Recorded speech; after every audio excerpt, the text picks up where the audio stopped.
A Arca do Concerto.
Olhando o mapa antigo de Jerusalém, podemos encontrar a Igreja do Santo Sepulcro, dentro dos limites da cidade. Este é o local tradicional católico e grego-ortodoxo da crucifixão de Jesus e do sepulcro. O local da igreja foi escolhido no IV século por Helena, a tutora autoproclamada de Constantino. Ela era atraída para cá porque o templo de Vênus ficava neste local.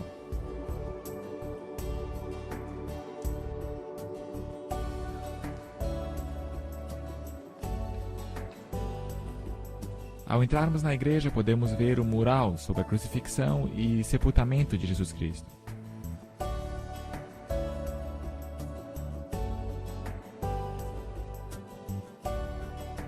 Entrando na rotunda e olhando para o alto, vemos a cúpula com os raios do sol no teto.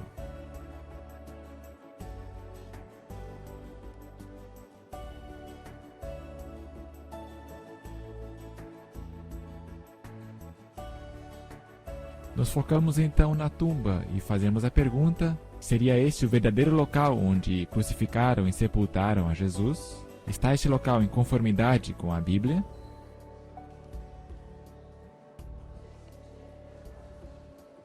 Caminhando para fora, vemos a adoração da Pedra da Unção, onde alguns acreditam que o corpo de Cristo foi preparado para o sepultamento.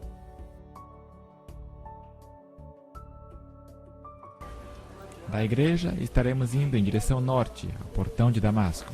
Estamos caminhando por um bazar muçulmano e é sexta-feira. Assim, os muçulmanos estão transitando pela cidade para a adoração. O destino é um ponto alternativo para o local de crucifixão de Jesus. É um local que está fora da cidade.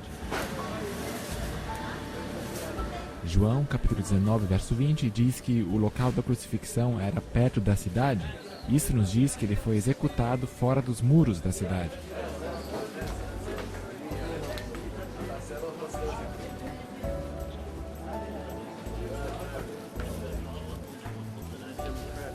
Chegamos ao portão de Damasco, ao norte da cidade, e é o mais bonito dos 11 portões de Jerusalém.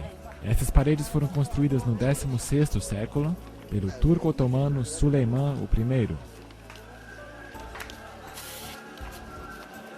Este mapa indica que as paredes atuais seguem a linha das muralhas antigas do Templo de Jesus.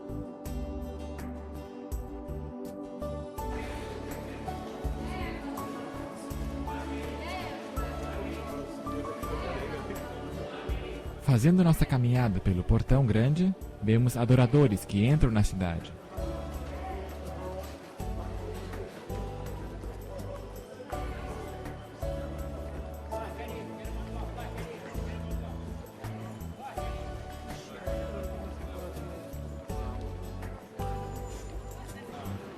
Podemos ver o ornamento das paredes, e olhando abaixo a base das paredes, e os fundamentos das muralhas de 31 d.C. ainda podem ser vistos.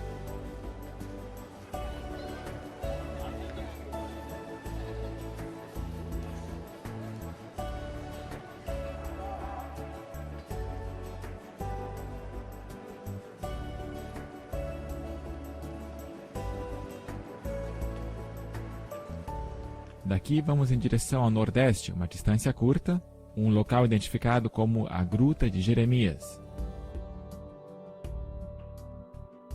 E é lá neste local que podemos ver o lugar da caveira, que foi descoberto em finais do século XIX.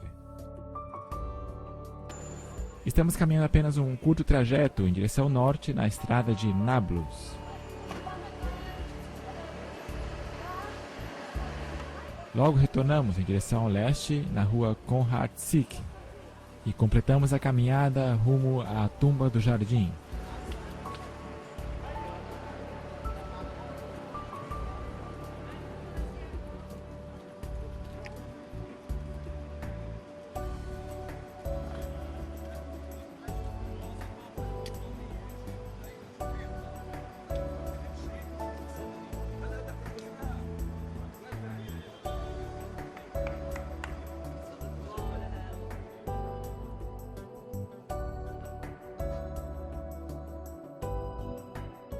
Levando ele às costas da sua cruz, saiu para o lugar chamado Caveira, que em hebraico se chama Gólgota, onde o crucificaram.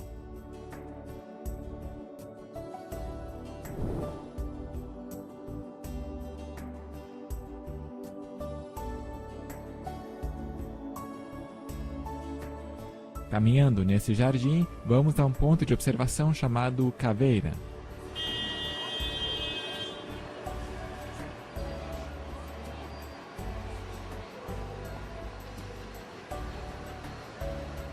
Nós podemos ver as duas órbitas oculares e o nariz.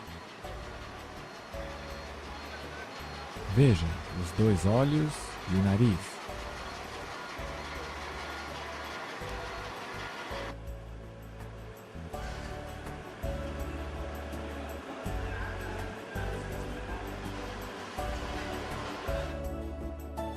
Retornamos à área do jardim. E havia um horto, um jardim, naquele lugar onde fora crucificado, e no horto um sepulcro novo, em que ainda ninguém havia sido posto. Há evidência de que este lugar foi um jardim nos tempos de Jesus. Aqui nós vemos este antigo lagar, que é o terceiro maior na área de Jerusalém. Indubitavelmente deveria ter havido um vinhedo nesta área. Outro elemento que indica que esta área era um jardim nos tempos bíblicos é esta antiga cisterna de água da era pré-cristã, com capacidade para 946 mil litros. Tem uma profundidade de 9,5 metros, 9 de largura e 20 metros de comprimento. Podemos ter uma perspectiva do tamanho com esta fotografia tirada de dentro da cisterna. Agora finalmente vamos fazer um percurso à Tumba do Jardim, e muitos convidados vieram para este lugar especial.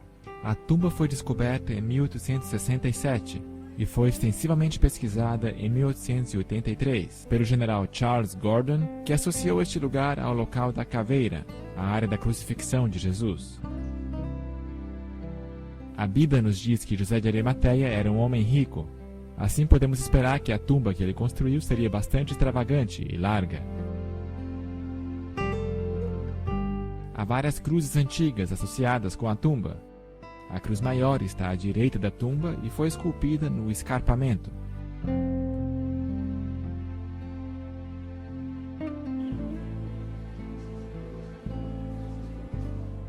À esquerda da entrada da tumba há uma cruz de âncora simples. Outra característica interessante é esta depressão, que teria sido esculpida da base da rocha pelos antigos cristãos, para se assentarem à borda da pedra e praticarem um serviço de humilhação, ou seja, o lava-pés. Uma grande pedra teria sido rolada neste sulco e teria lacrado a entrada da tumba de Jesus.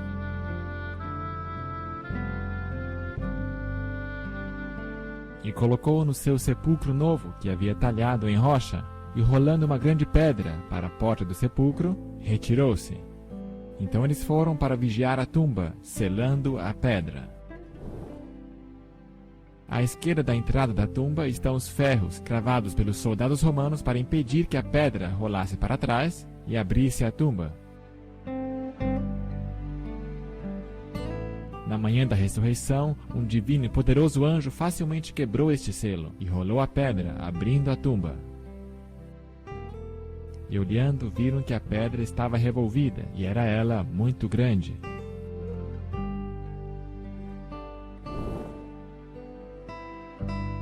A distância entre a haste de ferro e a borda da pedra à direita é de aproximadamente 4 metros. Esse seria um tamanho extremamente grande da pedra que rolava neste lugar. Entrando na tumba, o primeiro aposento à esquerda é a Câmara do Choro.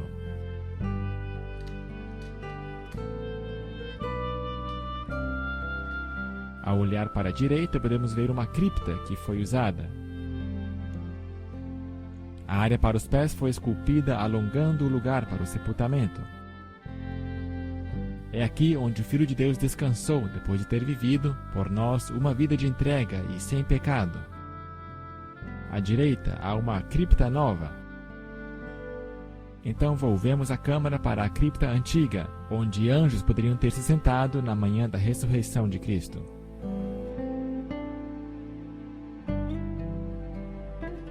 Jesus ressuscitou, Ele é o nosso substituto e redentor.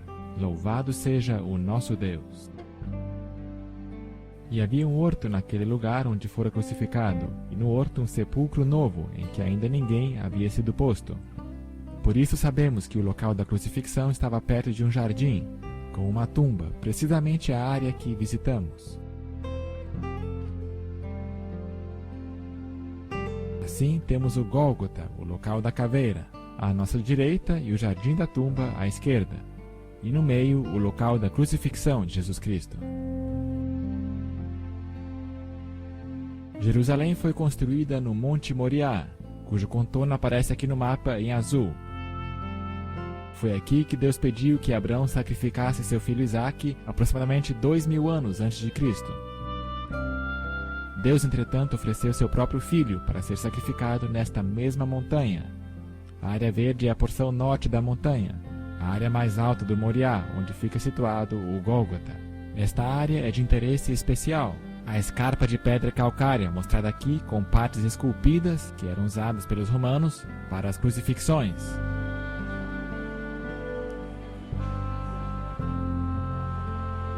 À esquerda há uma abertura horizontal, onde o símbolo do exército romano teria sido exibido. A grande parte aqui esculpida é o lugar onde uma plaquinha teria sido colocada. Jesus de Nazaré, Rei dos Judeus.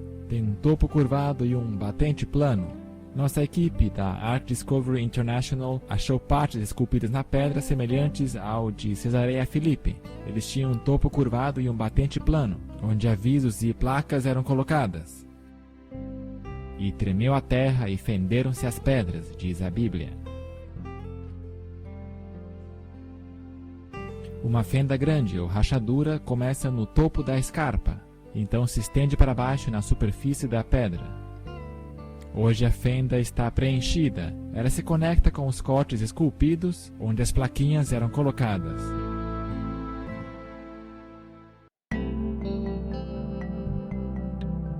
Nós agora apresentamos o material mais importante desta terra, a Arca do Concerto.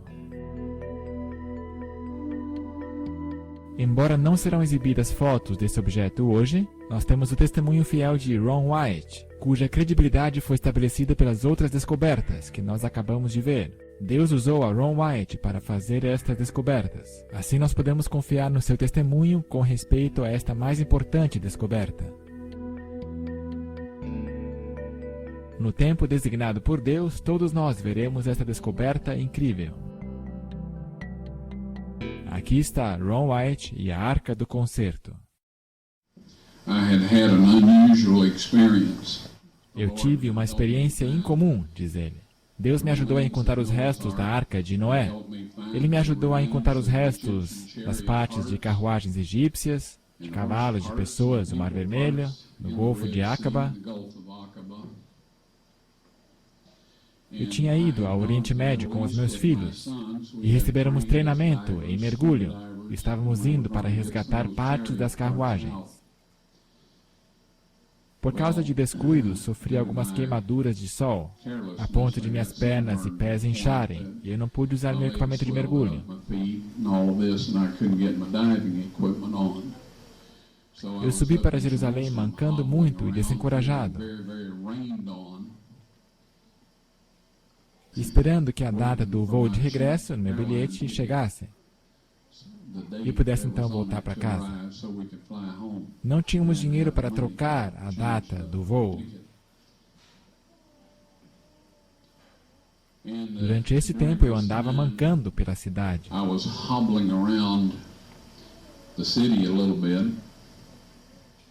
Bom, um dia eu conheci esse arqueólogo que cuidava da área de Jerusalém.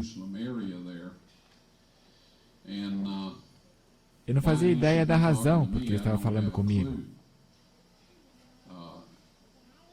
Eu não estava muito apresentável. Estávamos alojados no albergue da juventude, dormindo com as nossas roupas, e estou seguro que eu não cheirava muito bem. Talvez eu fosse afortunado bastante que eu estivesse a favor do vento, ou algo assim. Nós iniciamos nossa conversa, e eu lhe falei sobre a Arca de Noé. Eu falei para ele como as pirâmides foram construídas. Isso despertou a atenção dele. Então ele me disse, eu tenho feito algumas escavações ao longo da face desse precipício aqui. Você se importa em dar uma olhada e vir comigo, me dizendo o que pensa? Caminhando juntos pelas ruínas romanas, e minha mão esquerda repentinamente apontou para um buraco na pedra, onde havia lixo. Haviam lá 2 gatos mortos. Deveríamos então expressar nojeira por aquilo.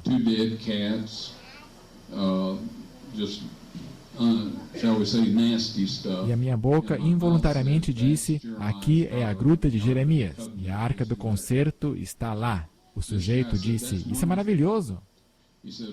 Nós o deixaremos escavar lá, e te providenciaremos um lugar onde possa ficar, e ter comida, e ter roupa bem lavada. Eu posso entender porque ele mencionou roupa suja. Mas eu não podia entender como uma pessoa judia podia ser tão gentil e generosa comigo. Isso não faz parte da natureza deles. Eu não estava pensando sobre a Arca do Concerto. Caminhando lá, eu estava me questionando por que não podíamos pegar algumas das carruagens egípcias. Bom, eu oro por tudo aquilo que faço, amigos. E também orei nesta ocasião.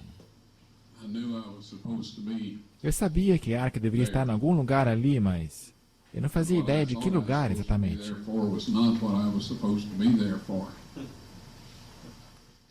De qualquer maneira, o assunto de nossa passagem estava resolvido agora. A data de regresso havia chegado e foi logo na manhã seguinte, depois que eu falei com esse homem. Eu lhe disse, isso é fantástico, eu voltarei e farei isso. Então eu tive que ir para casa e fazer algumas preparações. Assim eu fui para casa e me perguntava por que na vida a Arca do Concerto pudesse estar naquele lugar. Eu li em 2 Reis, capítulo 25, onde diz que a cidade inteira estava sitiada.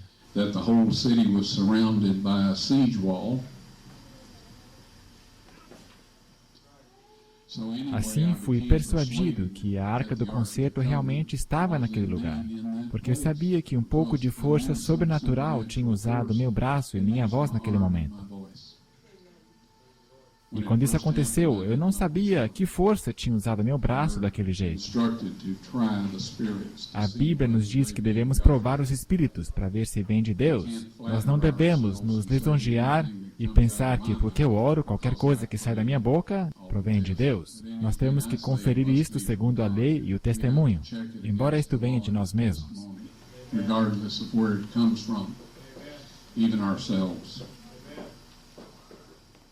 O que então descobri, escavando aquela parede de precipício? Naquele lugar eu descobri os cortes nas paredes do precipício,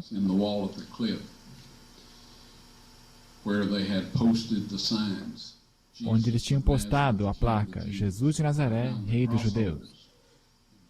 Eu achei os buracos da cruz num lugar onde não tinha ideia que deveriam estar. Estavam na base daquele precipício. Claro que agora, quando achamos o local, percebemos que uma estrada pública cruzava de um lado para o outro, por lá. Um lugar ideal para uma crucifixão. Tinha que ser ali. Caso contrário, os soldados romanos provavelmente não teriam escolhido aquele lugar. Ron White trabalhou por muitos anos na escavação da Arca da Aliança. Ele executou o trabalho dele com uma licença emitida pela Autoridade de Antiguidades de Israel. A licença não foi tornada pública devido à natureza e à sensibilidade do trabalho. Alguns críticos disseram que ele nunca chegou a trabalhar na área do Jardim da Tumba, mas como você pode ver, a presença dele foi bem estabelecida. Por muitas vezes ele tinha um bom grupo ajudando nas escavações. Nós sabemos que o livro apócrifo de Macabeus não é um livro inspirado, mas contém informações históricas que podemos aproveitar. Ali nos é dito que Jeremias descobriu uma vasta caverna, onde introduziu a tenda, a arca e o altar dos perfumes, obstruindo depois a entrada. O lugar permanecerá desconhecido, ele disse, até que Deus realize a reunião do seu povo, mostrando-se misericordioso. Então o Senhor mostrará de novo estas coisas. Quando Cristo morreu, a terra tremeu e as rochas foram fendidas. Uma fenda rasgou completamente a face da escarpa, atravessou o lado esquerdo do buraco da cruz e a rocha se abriu. 20 feet below. 6 metros no subsolo, Deus me revelou a arca com o seu propiciatório. O seu trono terrestre foi posicionado exatamente ali, aproximadamente 600 anos antes, em 586 a.C. Quando o centurião feriu o basto de Cristo com a sua lança, e também feriu provavelmente o ventrículo esquerdo para ter certeza que estava morto, antes de dar o corpo para José de Arimateia, quando ele arrancou aquela lança, as células vermelhas do sangue, separadas, e o soro do sangue do Filho de Deus, esguicharam para fora, e desceu por aquela fenda até o propiciatório. E isto ratificou o velho concerto e o novo concerto. And that ratified the old covenant and the new covenant. Na quarta descida que fiz àquela câmara, ela se encontrava limpa. As mobílias estavam postas em perfeita ordem. A Arca da Aliança tinha sido colocada contra a parede, no fim da caverna. O fim da caverna era um cristal bonito, radiando as cores do arco-íris. Eu sei que a nova era usa o arco-íris, os homossexuais também o usam. Mas Deus usou primeiro, está ao redor de seu trono celestial e ao redor de seu trono terrestre. Não encontrei nenhum véu nesta organização. Assim é o templo de Deus na terra, ou o local da sua habitação. Seja como for, quando eu cheguei lá, haviam 4 jovens em pé ali. E eu comecei a dizer, o que estão fazendo aqui? Eu gelei, eu não consegui me mexer. Eu não pude mais respirar, eu não pude mais fazer nada. Uma das pessoas disse, nós somos os 4 anjos que temos cuidado da arca desde que Moisés depositou as tábuas de pedra nela. E eles então me instruíram a montar a minha câmera de vídeo sobre o tripé e apontá-la para a arca do concerto. Me disseram para erguer o propiciatório. Eu não sabia quão pesado era este. Eu nunca o tentara erguer, mas eu sabia que era ouro maciço. O anjo disse, tire as tábuas de pedras dali. Deus quer que todas as pessoas as vejam. E eu as tirei para fora. Eles colocaram de volta o propiciatório em cima da Arca da Aliança. Eu retrocedi um pouco e um anjo colocou as tábuas de pedra em cima de uma rocha dentro da câmara. Então me instruíram a levar uma amostra de sangue do propiciatório e me disseram para fazer uma análise. E eu fiz tudo aquilo que o anjo me ordenou. Quando o sangue está morto, ele desidrata muito depressa. Sangue seco é sangue morto. Todo mundo sabe isto. Pode-se testar o sangue dos faraós, da múmia dos faraós. Há certas coisas que eles podem fazer, mas o que não se pode fazer é a contagem de cromossomos, por qualquer método que eu tenha conhecimento. As coisas mudam e eu não digo que sei tudo. Porém, atualmente não há jeito que se possa fazer a contagem de cromossomos de sangue de um morto.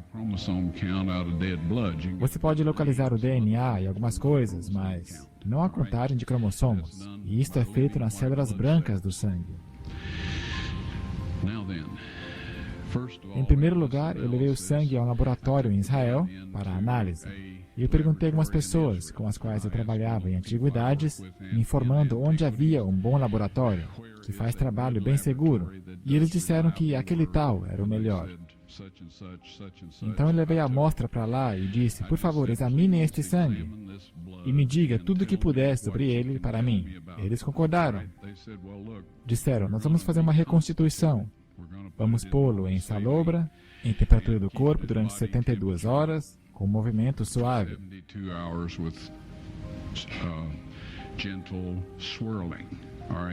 Esse é o trabalho deles e é fantástico. Eu disse, eu quero estar lá quando você confirmar isso. Eles disseram, tá bom.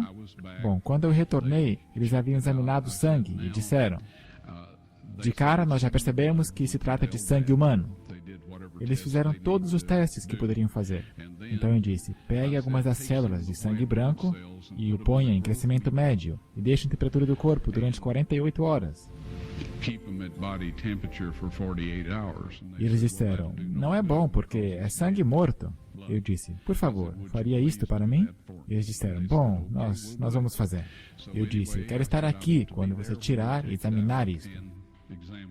Voltei lá, eles tiraram as células, as puseram debaixo do microscópio. Então um técnico chamou o outro até lá, e chamaram um chefe para lá, e falavam muito rápido, em hebraico. Eles então olharam para mim e disseram, Sr. Wyatt, esse sangue humano só tem 24 cromossomos. Todo mundo tem 46. Veja, 23 de sua mãe, 23 de seu pai. Bom, 22 autossomos de sua mãe, 22 autossomos de seu pai. Você obtém um X de sua mãe e você pode obter um X ou um Y de seu pai. Esse sangue tinha 23 cromossomos da parte da mãe e somente um cromossomo Y. Veja, a criança não poderia ter se desenvolvido se não tivesse os autossomos da mãe. Todas suas características físicas foram determinadas pela família da mãe dele. Seus autossomos, a masculinidade dele, foi determinada por este Y aqui, que veio de outra fonte, não um macho humano. Eles disseram, este sangue está vivo. De quem é esse sangue?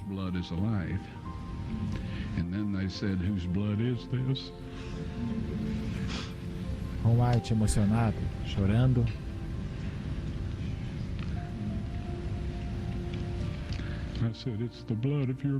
Este é o sangue de seu Messias.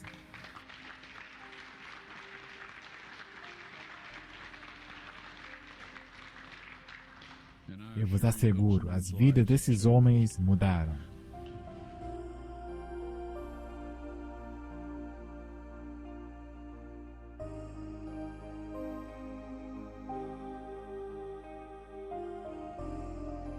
O sangue de Jesus jorrou de seu lado, uma corrente carmesim sobre as pedras embaixo, e pingou sobre o propiciatório da Arca da Aliança, ratificando o Velho Concerto e o Novo Concerto. O Novo Testamento menciona sangue escondido na terra. Este é aquele que veio por água e sangue, isto é, Jesus Cristo. Não só por água, mas por água e por sangue. O Espírito é o que testifica, porque o Espírito é a verdade. Porque 3 são os que testificam no céu: o Pai, a Palavra e o Espírito Santo. E estes 3 são um. E 3 são os que testificam na terra: o Espírito, e a água e o sangue. E estes 3 concordam num. Se recebemos o testemunho dos homens, o testemunho de Deus é maior, porque o testemunho de Deus é este, que de seu Filho testificou.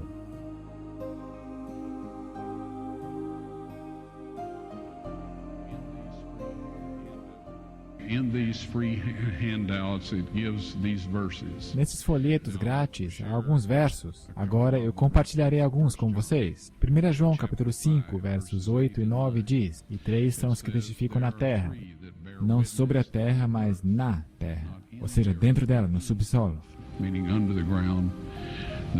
O Espírito e a água e o sangue, e estes 3 concordam num. Então no verso 9 diz: se recebemos o testemunho dos homens, o testemunho de Deus é maior. Aqui fala da água e do sangue apresentadas a nossas mentes e corações pelo poder do Espírito Santo. Porque o testemunho de Deus é este, que de seu Filho testificou. É um caso de tribunal. Uma testemunha dá o seu testemunho e aquele testemunho se torna evidência ou prova. Assim, em outras palavras, na linguagem de hoje, o sangue e a água no propiciatório da Arca do Concerto, o trono terrestre do Deus vivo, é a prova do Pai aos habitantes desse mundo que o Filho dele realmente morreu por nós e que nós fomos resgatados.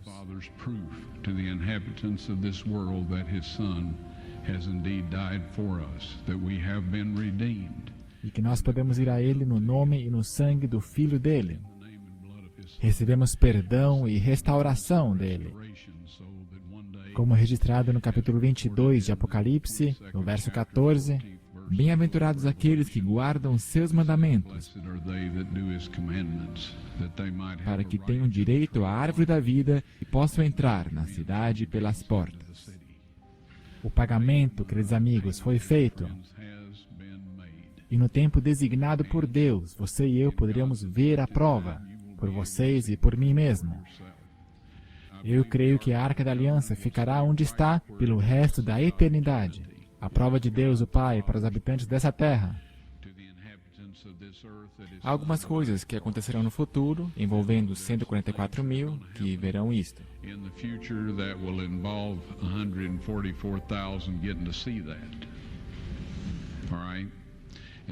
Não está de acordo com a história de muitas pessoas sobre o milênio e tudo isto. Amigos, eu terei que lhe contar isto. Nada vai acontecer como a maioria pensa que vai. A Bíblia diz: não seguirás a multidão para fazeres mal. Diz: estreita é a porta e apertado o caminho, que conduz à vida, e poucos são os que o encontram.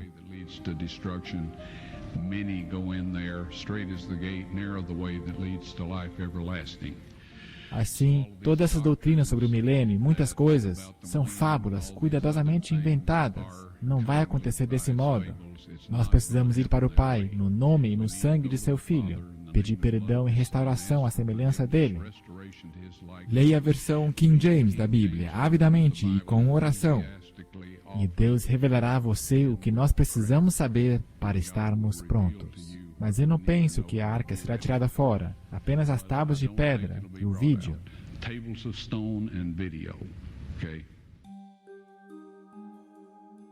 O Antigo Testamento menciona uma unção especial da Arca do Concerto.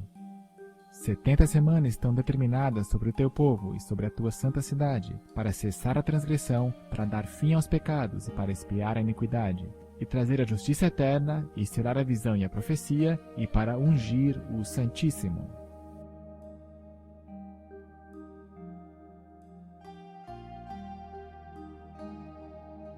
Ungir o Santíssimo é o fundamental aqui. A maior substância imaginável para a unção é o sangue de Jesus Cristo. Santíssimo se refere ao propiciatório por metonímia, a cobertura da Arca da Aliança. O Santíssimo foi chamado assim porque a Arca da Aliança residia naquele compartimento. O sangue de Jesus ungiu o Santíssimo exatamente como predito nesta profecia.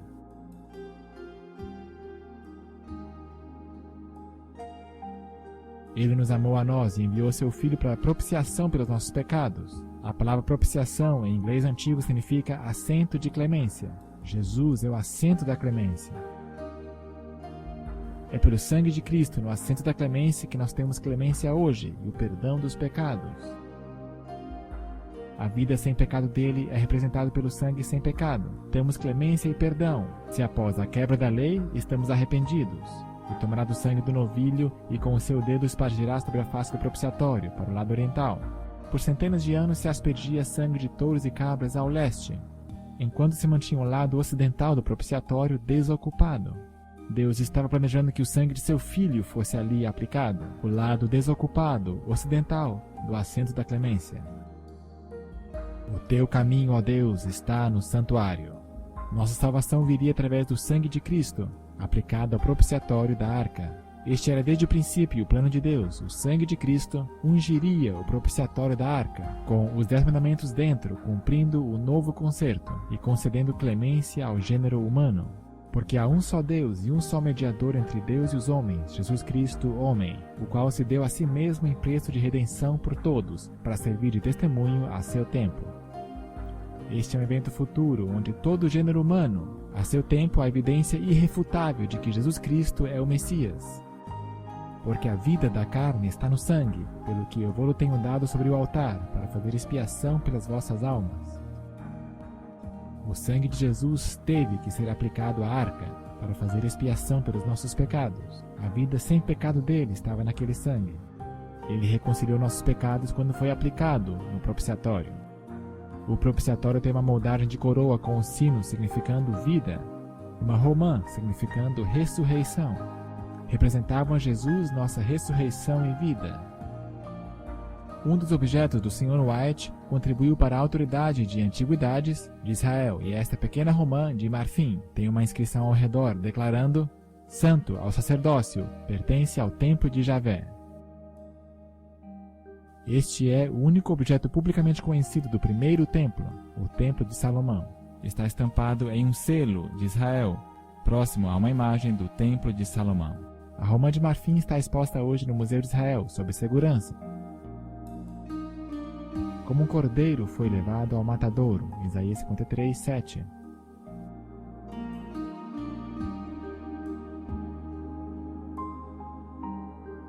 Isaías 53 diz: Ele foi ferido por causa das nossas transgressões e moído por causa das nossas iniquidades.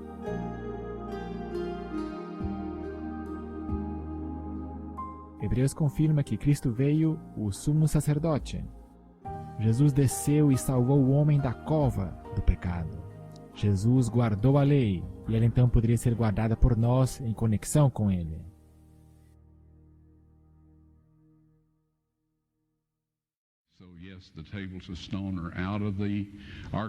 As tábuas de pedra estão fora da Arca do Concerto. Elas estão nessa câmara, nessa borda, até onde eu saiba. Mas quando for o tempo de Deus, elas serão mostradas para todo mundo. O anjo me disse que seria depois que a lei da marca da besta seria obrigatória. Você entende a relação aqui? Você tem a lei de Deus e tem o selo de Deus. Se você se recusar a guardar a lei do homem, então você não pode mais comprar nem vender. Se você não pode mais obedecer à lei de Deus, então terá que receber a marca da besta. Você estando consciente disso e mesmo assim seguindo adiante, então você tem a marca em sua mão.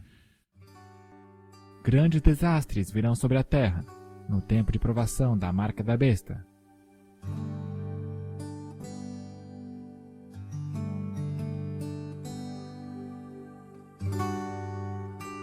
As forças das trevas estão em guerra contra as forças da luz.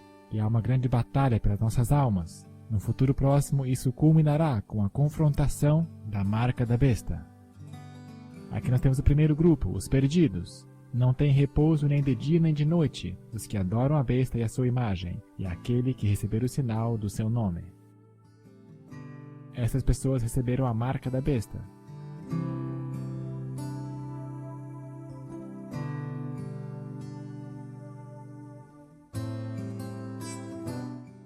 O próximo grupo é dos salvos. Aqui está a paciência dos santos. Aqui estão os que guardam os mandamentos de Deus e a fé de Jesus. Os salvos estarão obedecendo aos mandamentos de Deus durante o tempo da marca da besta. Pela fé de Jesus, eles recusaram seguir a lei da besta, o governo que vai contrário aos 10 mandamentos. Eles permitiram que o Espírito Santo reinasse em suas vidas e que os tornasse vencedores obedientes à lei de Deus. Sai dela, povo meu, para que não sejas participante dos seus pecados e para que não incorras nas suas pragas. Amigos, a Arca da Aliança foi achada. As tábuas de pedra estão disponíveis. Quando Deus estiver pronto, ela será mostrada a todos os habitantes da terra. E todos serão alertados sobre o que Deus requer deles.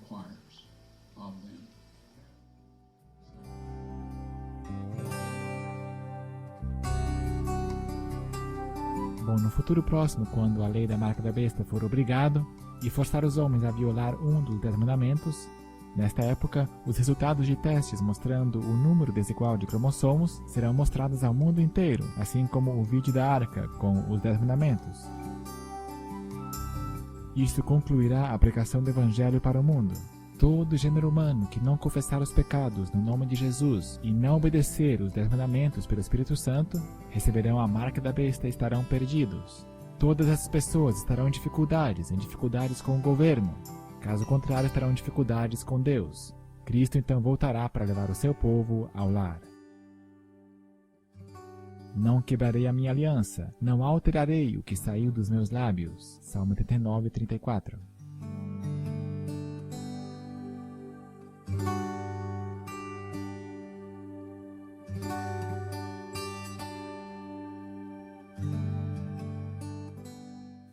E o dragão irou-se contra a mulher e foi fazer guerra ao remanescente de sua semente, os que guardam os mandamentos de Deus e têm o testemunho de Jesus Cristo. Se me amais, guardai os meus mandamentos.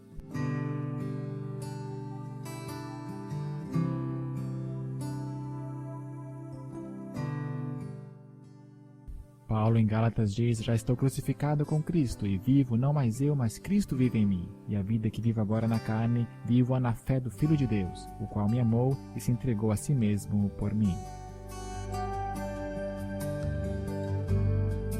Jesus nos instrui em Mateus 24: orai para que a vossa fuga não aconteça no inverno, nem no sábado, porque haverá então grande aflição, como nunca houve desde o princípio do mundo até agora, nem tampouco haverá. Porque assim como o relâmpago sai do Oriente e se mostra até o Ocidente, assim será também a vinda do Filho do Homem.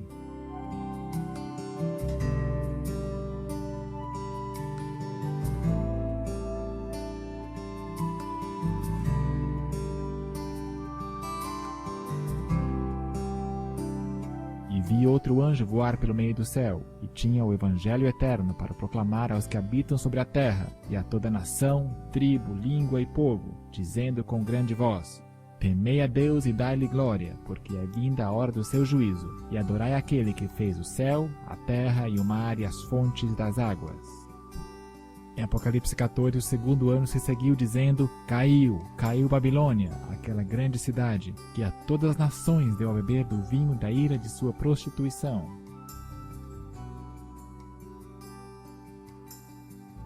E seguiu-se o terceiro anjo, dizendo com grande voz: se alguém adorar a besta e a sua imagem, e receber o sinal na sua testa ou na sua mão, também este beberá do vinho da ira de Deus.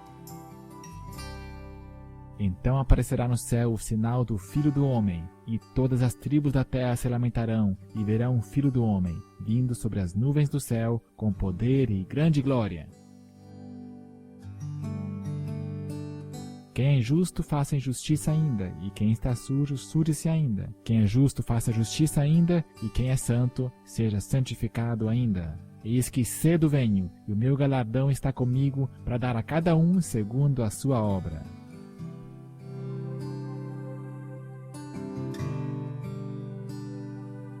E naquele dia se dirá: eis que esse é o nosso Deus, a quem esperávamos. Ele nos salvará. Este é o Senhor a quem aguardávamos. Na sua salvação gozaremos e nos alegraremos.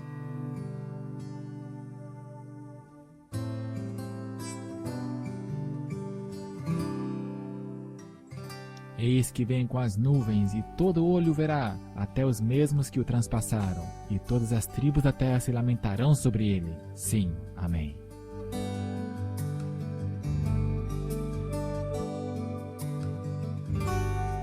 Bem-aventurados aqueles que guardam seus mandamentos, para que tenham direito à árvore da vida e possam entrar na cidade pelas portas.